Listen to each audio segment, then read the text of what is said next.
don't exist yet, and men aren't dating because the women they want don't exist anymore. That has not left my mind. And at the same time, it made me think. I was on the shoot a couple of weeks ago for a commercial job, and I was working with a man who was around 40 years old, handsome, trendy kind of guy, and he had quite a lot of sort of business stuff that he was working on, going on, including a renovation of a commercial property that he had invested in. So he had a lot of things going on, and he was single. And when I asked him if he was dating, he, not because I was like suggesting anything with him, but we were just chatting. And his response was no, and I'm not interested in that at the moment. And I thought that was so odd. Like, it's certainly not the first time I've heard this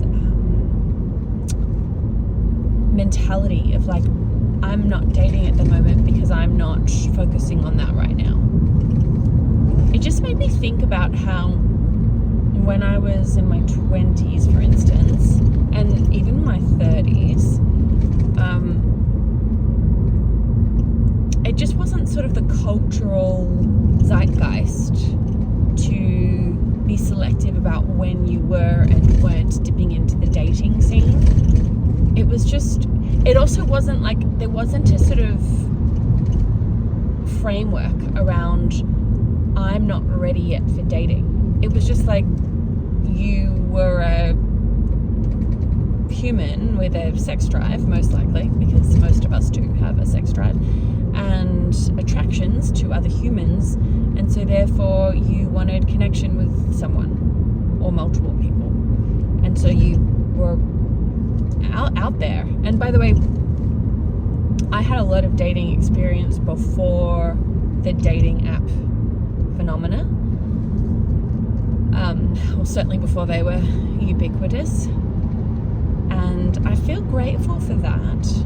I think a bunch of you will share that sentiment with me, because it was just sort of like, you know, you would very organically meet people at parties, at university, at work, through friends, at a gathering, out at a bar or a club, and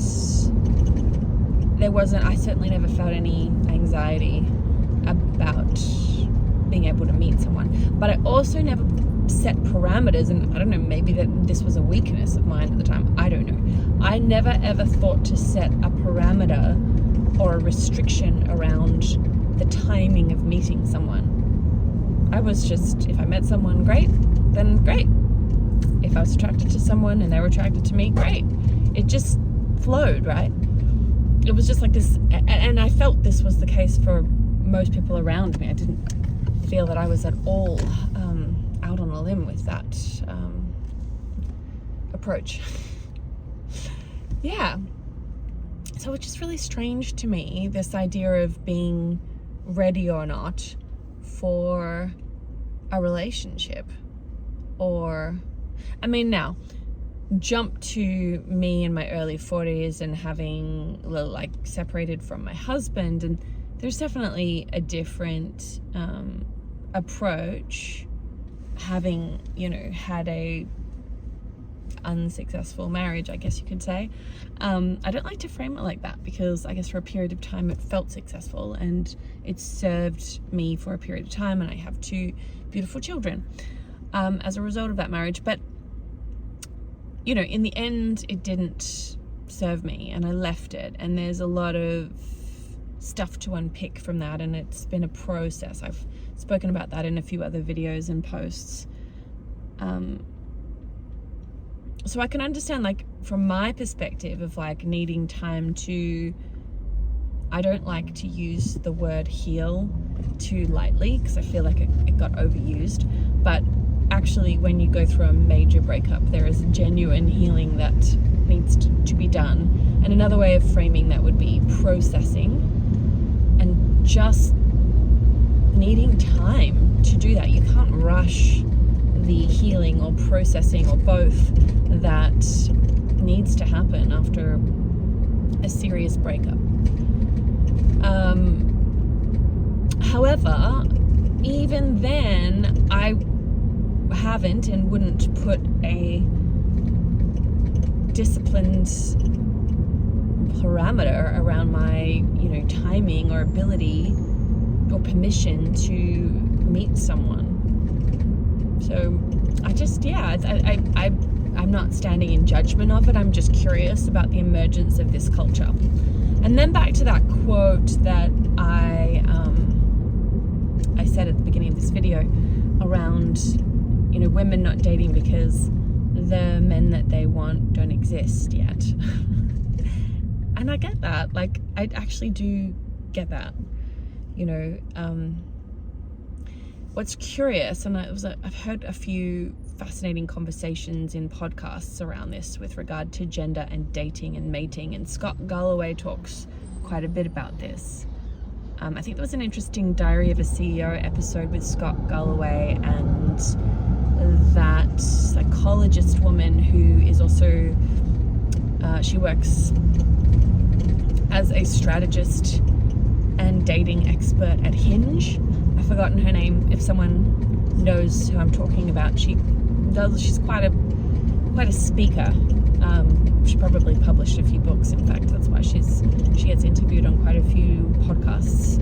If you can think of her name, pop her in the comments. But they were having a real 3-hour-long podcast interview on Diary of a CEO, where they really did a deep dive into dating and mating today, and they looked at the culture on dating apps.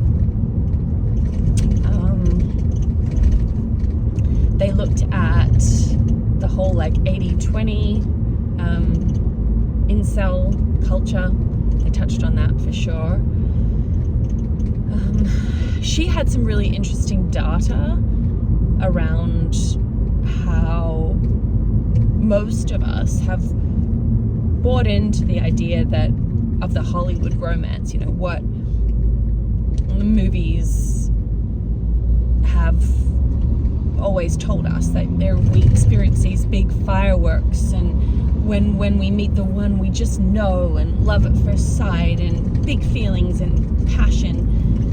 And what she said was, in fact, according to the data, only 6% of successful long-term relationships started with the fireworks, according to research. And so that left the remaining 94% of successful long-term relationships actually not starting with fireworks, and instead being what she described as the slow burn. So she thought that a lot of younger people who were dating, and actually I think by younger she means really anyone under 45-ish, who were engaging in dating, were quickly disillusioned and quickly gave up if they just didn't feel the fireworks in that first date or the first couple of dates. And that she was saying, she spoke about her own marriage, and had she given up on her partner in the first few dates, she would never have met she would never have been in this happy marriage that she's apparently in, with a man who is the love of her life. But she certainly didn't feel that way when she first met him. I think that's really important. And so I guess that's another problem with the dating app framework. It's like we have choice paralysis, because you can go, oh, maybe if I just keep looking, there'll be someone better than this person. Whereas remember, before dating apps, we just didn't think like that. You just met someone and you weren't kind of constantly thinking that there might be someone better out there. We certainly didn't have a menu of choices. We weren't swiping. And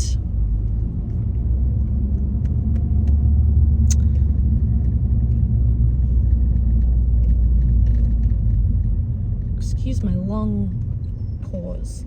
It's a pregnant pause. Oh wow, this is already a 10-minute video. I'm gonna have to wrap this up soon, because I could just go on and on. This is such a juicy topic. I hope that I hope I can actually upload a 10-minute video.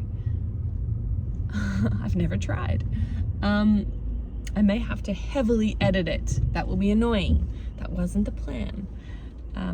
All right. So yes, she was saying that, and she was also saying that another problem with the mentality in using dating apps is heavily relying on the categories, the criteria. And so when you filter criteria, I'm probably not phrasing it exactly correctly, but around like height, geographic location, people's jobs, that kind of thing, you are insanely limiting your potential. So like she was saying that there's an crazy amount of women who will only date someone through these dating apps that is over 6 foot tall, which is pretty crazy, because that is where like 80% of the men on those dating apps don't even get a look in. And the same goes with where they live. So yeah, that's kind of another subtopic in this whole dating crisis conversation. So I think I'll do a few videos around this because it's really, really fascinating, and I want to hear from you guys in the comments about if you're dating, what your experiences are if you're dating on apps. I know we've talked a little bit about this before, but I think there's no reason to stop talking about it. It's just like such an ongoing issue. And if you're dating, are you feeling satisfied? Are you frustrated? I hear from a lot of people, and I read constantly that people are just like, the dating apps are just absolute BS now. Like you can just spend so many hours and try so hard and actually just not get anywhere. And so it can be demoralizing. And then there's the whole like people ghosting you because they have no accountability. And so you can be treated really badly, inhumanely. I hear that too. That's not nice. Yeah. So I look forward to hearing what you guys think. And if you are dating, are you pursuing other ways to meet people? Or have you met someone in another way, like maybe at a dog park or at a concert, or at a friend's gathering? I would love to hear the good, the bad, the ugly. Mwah.